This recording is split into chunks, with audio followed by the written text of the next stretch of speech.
This is Jonathan Gavoni here of DraftExpress.com, sitting here with Blake Griffin in New York City. Blake, how have the last few weeks been for you? They've been pretty crazy. Mostly just been training. I've been out in California training and getting ready, and then just kind of doing stuff like this in New York for different stuff for a few days. And I'll head back out to California. Right. How anxious are you about tomorrow night, the lottery? I'm anxious, but at the same time, nothing's set in stone. Just because the teams are in order doesn't particularly mean I'm going here or there. But it's definitely exciting to see the possible places. Right. Talking to some other top picks over the years, they kind of said that lottery night is a lot of anxiety, it's nervousness, and draft night is excitement.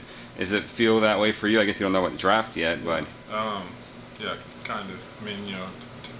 Tomorrow night kind of holds the excitement of where you don't know what's kind of happening. I don't know where I'm going to be over the next few years or however long. So tomorrow night is kind of more of a nervous kind of thing. do you think that the way the ping pong balls drop, could that play a role in how your career pans out? It might change a few things, but hopefully wherever I go, we'll be successful as a team and hopefully have a long, great career. Right. Is there any attractiveness to staying in a place like New York or being in a big market like LA over a smaller place? Oh, definitely. I'd love to play in a big city like that where the market's great and all that, but at the same time, there's a lot of other great cities besides New York and LA, and there's a lot of great opportunities in the teams that could possibly get it. How nice would it be for you to stay close to Oklahoma City? I think it'd be a good situation, but at the same time, I've been in Oklahoma my whole life, so I have a spot in my heart for Oklahoma. Obviously, growing up there and living there all my life, but I wouldn't mind getting out and seeing different stuff. Right. So let's rewind the clock back 2 years to 2007. I was just looking this up. You were ranked as a number 17 overall recruit in the country. Scout.com had you at 16. Rivals had you at 23. Now you're on the verge of being the number 1 pick. So what happened in that 2-year span? I feel like I improved. Obviously, I really dedicated myself to the game and really dedicated myself to trying to get better, taking my game to another level. And, I just in my class there are so many great players. You look at top 4 picks last year. Derrick Rose, Michael Beasley, Kevin Love, O.J. Mayo, those guys were all in my class. So I don't think it was a thing where I was overlooked. I just, I had my own time, and I just tried to make the most of it. Right. I was talking to one of the high school recruiting guys actually about this, and they were saying that one of the knocks against you at some point was that you didn't always play hard in AAU, and that pretty much floored me, based off what I've seen from you in the last 2 years. Was that something that you heard before? I'd heard that I didn't always play hard in high school, which maybe I did. Maybe I didn't play as hard as I do in college, or as I did in college. But you kind of got to understand that the level of competition is a little bit different. And I'm not saying that I shouldn't have played hard all the time, but it's one of those things where I guess they had their opinion of me, and that's what they saw. I tried to change that when I came to college. I tried to show people that I was going to play hard and work hard and always be the guy that keeps going. So speaking of playing hard, I was wondering if you could maybe talk about the technical aspects of being a great rebounder, because that's something that was probably the first thing that made people notice you, I think, early on. I think some guys just have an itch for it. They can feel where the ball's coming off the rim, and some guys are just big. I try to use a little bit of both. I try to use my strength to get great position, but also to read where the ball's coming off. And you know, I think a lot about rebounding is wanting it more.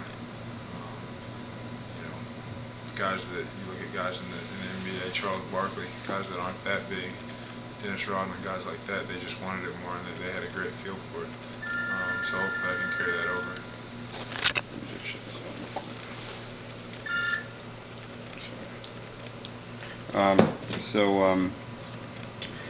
How equipped do you feel like you are to deal with the amount of scrutiny that comes along with being the #1 pick? You know, that's what I'm working on right now. You know, it's a never-ending process for me, trying to get better and trying to you know, make myself more skilled to where I can become the player that I want to be. You know, I'm not going to worry about it. There's been guys that have gone before me that have handled it just fine. And you know, those are the guys that I want to emulate, the guys that you know, I want to learn from. Right. So we've seen that #1 tag be somewhat of a burden on some other guys in the past as well. For example, a lot of people think that Greg Oden has kind of gone into a shell with all the pressure that's on him. Is that something that you're concerned about at all?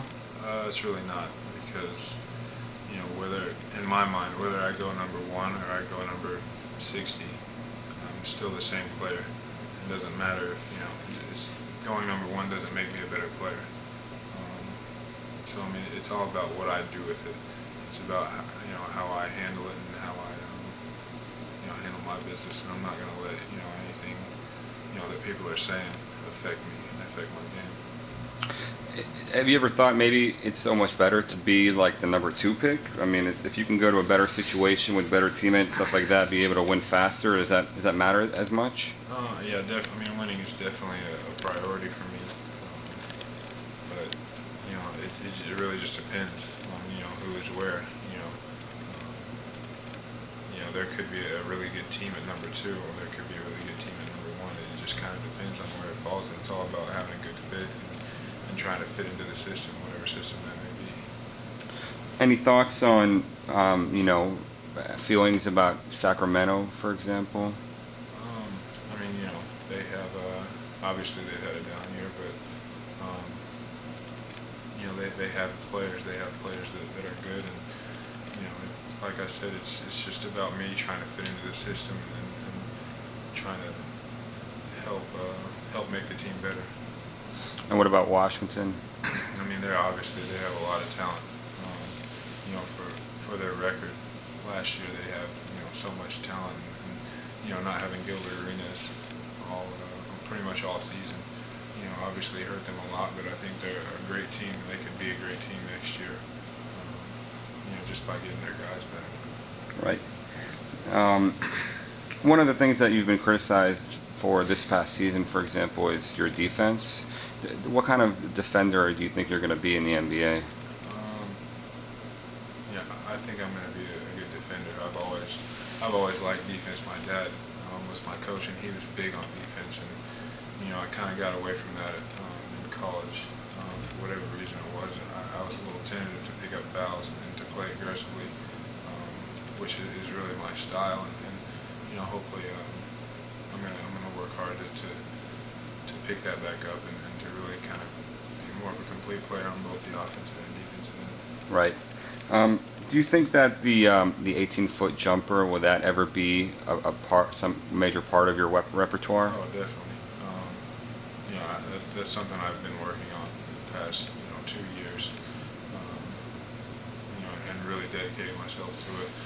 And you know, a lot of people say, you know, they haven't seen me shoot outside of 2 feet. They haven't seen me shoot, you know, besides dunking the ball. But you know, it's there. I'm going to use it. I'm going to keep working on it until it becomes one of my, you know, main weapons. How tall are you going to measure out without shoes? Do you have any idea? Probably 6'9" without shoes. Oh, that's pretty solid. That was something. Oh, it's going to measure at 6'6". Do you hear that sometimes too? Yeah, I haven't heard that about me, but you know. Sitting next to you in the elevator, I don't think you're 6'6". I'll tell you that. I don't think I am either. What about your wingspan? Have you ever had that measured? I think the 7 foot, Mm-hmm. maybe 7'1". Right. I was, I think, in high school. Right. So everybody has an opinion on what you do well and what you don't. I'm curious about your own scouting report. If you're trying to sell yourself to a GM, what are the things that you do best? I think the things I do best are obviously I love to rebound. I think that's one of my strengths. But at the same time, I think one of my biggest weapons is versatility. Mm-hmm. You know, I try to be a big guy that can dribble, a big guy that can pass, that can shoot, that can post up, that can do a lot of different things. And I think that's going to be my biggest strength, is being able to do more than just one thing, more than just dunk or anything like that. So that freedom to take a rebound and go coast to coast, is that important for you to have that kind of freedom? Yeah, that's something that I love doing. I love to see guys do that, because I think it just puts more pressure on the other team. So if you're with like a really old school coach, like I don't know, like a Jerry Sloan or something like that, says no way you're gonna enter the bench the second you do that, would that be a problem for you? No, I mean whatever he says, whoever I'm playing for, I'm gonna do how he runs it. I'm not gonna try to do my own thing, especially with a coach like that has been in it for so long. Has proven to be a good coach. I don't have a problem with it. Just being able to adapt, like I said earlier, to whatever style. Right. One of the things that we struggled with when writing your scouting report was the NBA comparison part. I don't really know if there's a legit one that's accurate, at least in today's NBA. Do you have any suggestions on guys that you think you might play like, or that you emulate, something that you might end up being like in the pros? That's a good question. I've heard so many people say stuff to me. There hasn't been one guy that I've just been like, yeah, I think that's it. There, a guy like early on, Amari Stoudemire, he came into the league and he was just athletic and he just, always dunking and stuff like that. And then, in time, he developed his jump shot and he's gotten better. And that's somebody that I can see myself kind of playing like. And he can get out and run and do all those things, but I'm really not sure. Right. A lot of players are really athletic. They can block shots, they can shoot, they can dribble, but they don't have that it factor that is so instrumental in helping a team win games. Where does your energy, your passion, your love for the game, where does that come from? It comes from my dad and my brother always being around the game. My dad has been a basketball coach for 35 plus years, so for as long as I can remember, I've been around it. Being a coach's son, I feel like I understand, through his eyes, through a coach's eyes, what they want from a player. And it's not all about just how many points you can score. It's about helping make your teammates better and helping almost kind of control the game in a sense, to where you have a large part in the outcome. Any goals heading into your rookie season in the NBA, things that you'd like to accomplish? Obviously, just to do well and help turn the team around, improve upon the winning total, and also have a good year personally, and be in the running for rookie of the year. What are some things that you learned from playing under Coach Capel for 2 years? Really, I just learned a lot about the game through his eyes, and a lot about leadership. He was big into that, big into leadership, and he would always tell me stories about guys like Grant Hill, guys that he played with, and things they did. And I think he helped me, become a little bit more mentally strong and understand what I had to do to really help a team win. And the kind of leader you have to be, you have to be a guy that's always willing to put in extra time and willing to be the one to step up and say if something's not going right, or encourage guys when they are doing something right. Were you happy with the year that you had individually and from a team perspective? Obviously, as a team, everybody wants to play until that last game. Unfortunately, every team but one, gets the outcome that they want. But looking back on the year, I think we had a great year. By no means was it a failure. we did a lot of great things and made some great strides as a team. And personally, I felt like I did all right. There's always things I feel like I can improve on. But my teammates and everybody did a great job of helping me out and making it a little bit easier on me. Does it bother you at all that people are saying this is a weak draft? With you probably being one of the top prospects, if not the top one. It doesn't bother me at all, really. Like I said earlier, with the whole pick number and all that. Just because this is a weak draft doesn't make me a worse player. It doesn't make me a better player or anything like that. I still am the same player, and I'm still going to try to do the same thing. So, whatever anybody says, it's their opinion, and I'm going to roll with it. Right.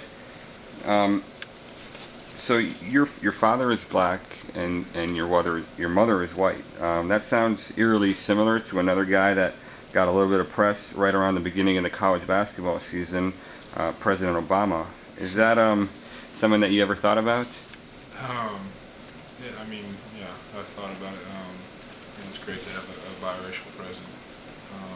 Being biracial, it's great to see, and obviously proud of that. What part does that play in the person that you are today? As far as what? Being biracial. Just having a little bit of everything, and seeing what it's like from both sides. Really, I think it's helped give me a better perspective on a lot of different things. Right.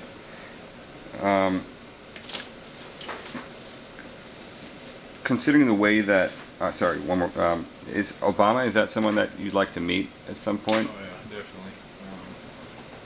I'd love to meet him. Okay. Considering how things have worked out for you, do you feel like the age limit, is that a good thing? Yeah. I think it's a good thing, just because it kind of makes guys realize and gives them a year to understand, what all goes into going to the next level, or the highest level. I think there's guys that would have gone out of high school in my class that ended up staying, more than 1 year in college. So I think it's a good thing overall. There's some talk about even expanding that to 2 or 3 years. You spent 2 years. Do you think should they do that? Is that a good idea? Some guys are ready right out of the chute, and some, there's guys that obviously stayed 1 year and are doing really well now. Derrick Rose and guys like that. So I don't know. I think the 1 year rule is great because it makes guys try it out. If they pass the test, so to speak, then I think they should be able to move on. How tired of you getting the same questions from reporters? Are we kind of giving you the same stuff over and over again? No, it's not too bad. Okay. Every interview is a little bit different, so it's always got something different. Right. All right, Blake, really appreciate your time. You've been fantastic. So thanks so much, and best of luck in the future, okay? Thank you very much. Thanks for having me. Thanks.